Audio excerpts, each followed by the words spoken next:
দর্শক স্বাগত জানাচ্ছি, আমি মুহিব আল হাসান, আর আমার সঙ্গে রয়েছেন বাংলা চলচ্চিত্রের অন্যতম একজন প্রবীণ অভিনেতা, সেই সঙ্গে তিনি বাংলাদেশ গড়ার একজন কারিগর, তিনি মাসুদ পারভেজ সোহেল রানা।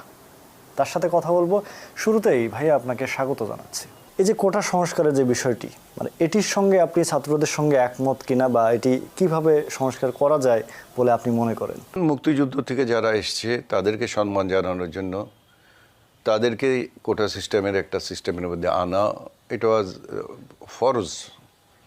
ফরজে আইন। আচ্ছা। আর তার সন্তানদের জন্য যেটা দেয় সেটাও ঠিক আছে।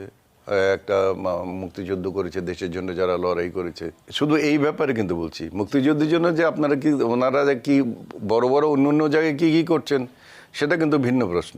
জি। তো সেইখানে মুক্তিযোদ্ধাদের সন্তান পর্যন্ত যারা আছে তারা কোটা সিস্টেমে যেটা করে